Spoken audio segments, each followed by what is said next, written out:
Have you ever felt like someone was watching you, even when you're alone? I had never believed in ghosts or anything supernatural, really. But after what happened to me, what I heard, what I saw, I'm not so sure anymore. It started in my parents' house. It was a typical weekend. My parents were away, and I was living in the downstairs apartment to save money and get some privacy. The apartment was small but cozy, with a little kitchen attached to the living room.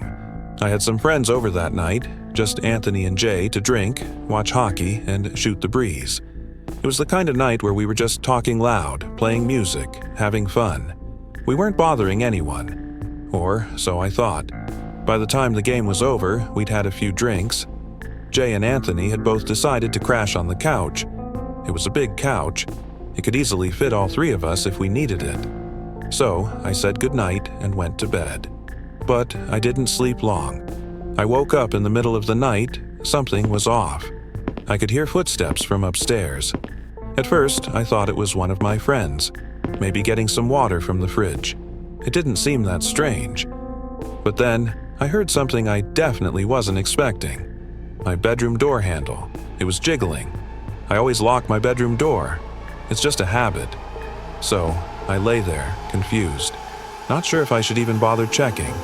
I figured it was one of my friends, probably drunk and stumbling around. But then, a knock. I froze. Who would be knocking at my door? I didn't want to say anything.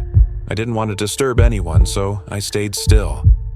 The knocking stopped after a few seconds, and I tried to convince myself it was nothing, just my mind playing tricks. I ended up falling back asleep, but I couldn't shake the feeling. Something wasn't right. The next morning, I casually asked Jay if he'd tried to come into my room. He was still half asleep on the couch, looking confused. He didn't even remember trying to come in. I shrugged it off. It wasn't a big deal. But later that night, it happened again. I was watching TV, about to fall asleep, when I heard it. A creak, then thumps from above. I tried to brush it off, but the sounds were too distinct, too deliberate. It wasn't just the house settling. It was someone walking around. I sat up, my heart racing. The footsteps were too loud, too clear. Then came the door handle again. I couldn't ignore it this time. I heard a light knock, then the door handle jiggled again. This time, I wasn't going to just sit there. My heart was pounding in my chest as I grabbed my phone and texted anyone I could think of. I texted my parents, Jay, Anthony, but nothing came through. I called my mom, but she didn't pick up. The feeling of dread that washed over me made me feel like I couldn't breathe. I called 911, whispered to the operator, barely able to control my panic. "Please, I need help. Someone's in my house."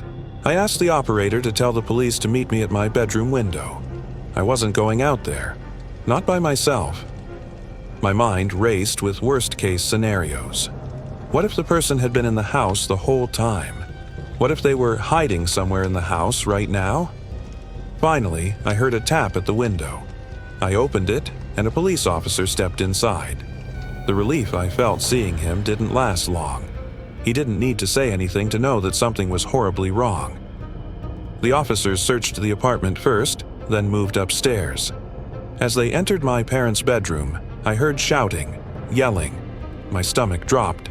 I rushed to the doorway and peeked in. Under my parents' bed, a man was hiding. He looked like he hadn't seen a shower in years, dirty, scruffy, and wild-eyed. I couldn't understand why he was there, why he was in my house. When the officers asked if I knew him, I said no. Of course not. His glare, cold, full of hatred, will haunt me forever. I've never seen anything like it. The police didn't tell me much, but they said he was homeless. He had been living in the house for a few days, sneaking around without us noticing. That thought, that he could have been there while I was with my friends, or even while I was sleeping. They didn't find anything stolen, and my parents didn't press charges. But that man's face, I don't think I'll ever forget it. And the worst part? I've always thought I left the front door unlocked that night. But what if he had been in the house for much longer? What if he was watching us the whole time, just waiting for the right moment to do something? I thought I was safe in my own home, but I wasn't. Something, or someone, was in there with me, and I still don't know why. And there's something else. After the man was taken away, the police found something strange in the attic. Something I hadn't noticed before. It's only now that I'm starting to wonder if this was all a coincidence, or if there's something more.